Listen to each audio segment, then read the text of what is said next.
Au fur et à mesure que nous progressons en méditation, il y a de moins en moins de techniques utiles qui peuvent être données, parce qu'il y a de moins en moins d'activités mentales, de moins en moins de choses à faire.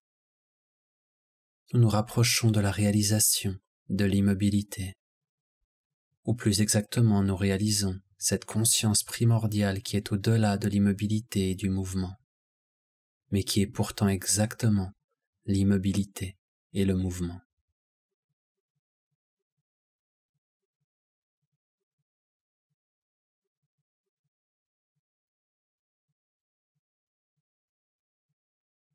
Nous réalisons l'immobilité au sein du mouvement, le mouvement au sein de l'immobilité.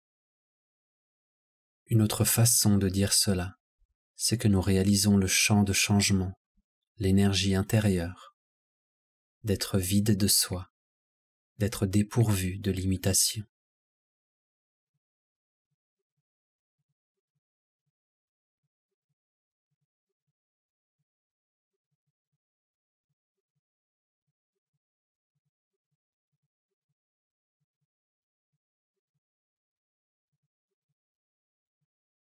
À partir de maintenant, je ne donnerai plus beaucoup d'instructions concrètes, mais je vous indiquerai plutôt différentes façons dont le mental fonctionne, qui déforment votre expérience de ce moment. Une fois que ces schémas mentaux deviennent conscients, ils disparaissent naturellement.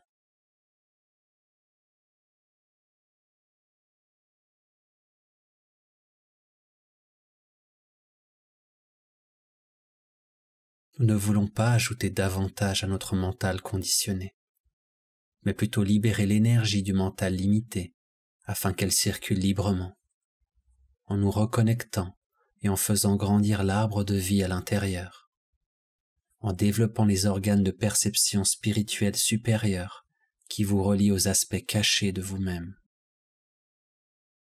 Votre corps physique, subtil et causal, sont comme un pont entre le monde limité par le temps et l'intemporel. À l'éveil, cet arbre de vie tout entier est réalisé comme étant vide de soi.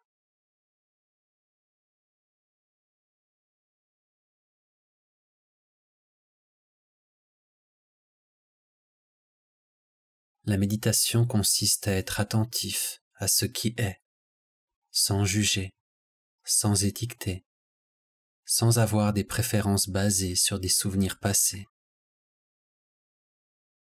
Il s'agit d'être présent avec ce qui est, d'une manière qui n'est pas influencée par le moi égoïque.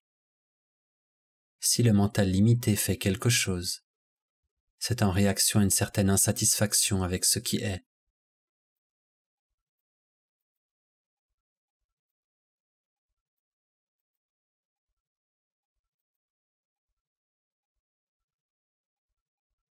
Lorsque nous rendons conscients ces processus mentaux cachés de désir et d'aversion, ils disparaissent, tout comme les ombres disparaissent lorsque la lumière est allumée. Si nous ne dissipons pas ces ombres, il y aura toujours un voile qui séparera une partie de moi de moi-même.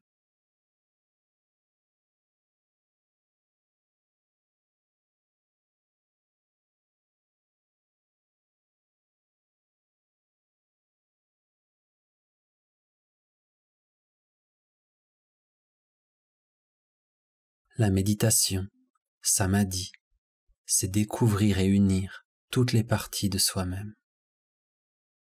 Si des parties de vous restent cachées, ces parties continuent de fonctionner comme des programmes dans l'inconscient et elles restent au contrôle de votre vie. Être présent sans porter attention aux pensées permet à votre énergie d'être libérée au lieu d'être piégée dans d'anciens schémas. Lorsque l'énergie est libre, elle se déplace selon sa propre intelligence, un niveau de l'esprit supérieur.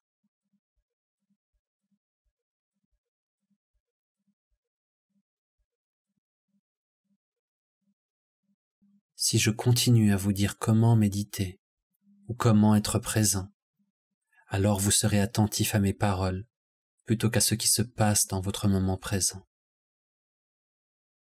Il est à espérer qu'en entendant ces mots, la vérité verra le jour, réalisant ce qu'est la méditation.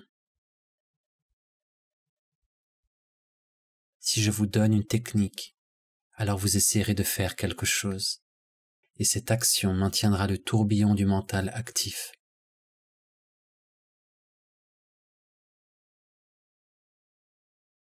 C'est la partie de la pratique où nous abandonnons la technique, qui est simplement une épine pour enlever une épine, un schéma conditionné pour enlever des schémas conditionnés.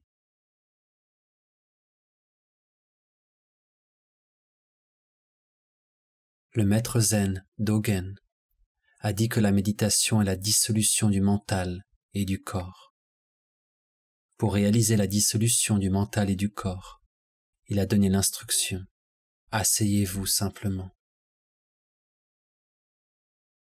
Dans ces méditations, nous allons simplement nous asseoir, permettant à tous les concepts, à toutes les activités du mental qui peuvent déjà être en jeu, d'être tels qu'ils sont.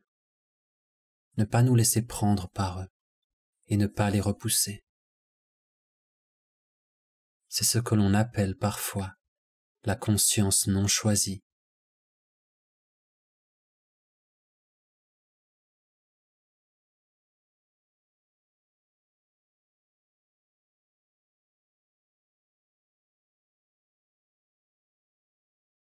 Le corps est physiquement assis, l'esprit est conscient qu'il est assis, expérimentant l'assise si complètement que vous êtes à l'intérieur de cela.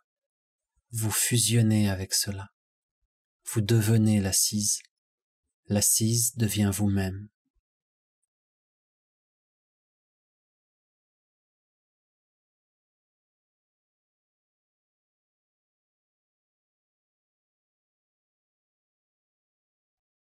Le méditant et la méditation deviennent un.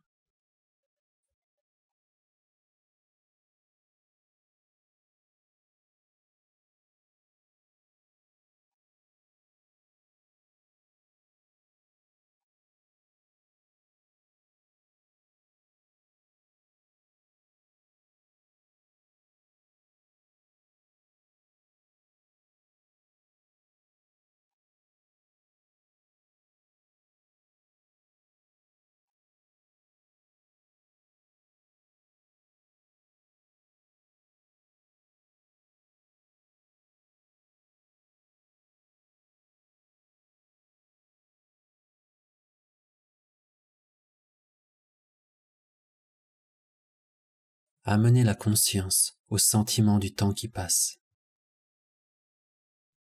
Observez si vous retenez inconsciemment l'idée qu'il y a un début ou une fin à la pratique de la méditation.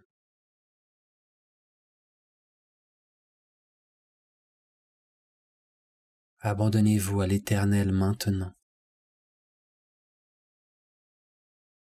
Tout concept de temps est simplement cela, un concept, stocké dans le mental.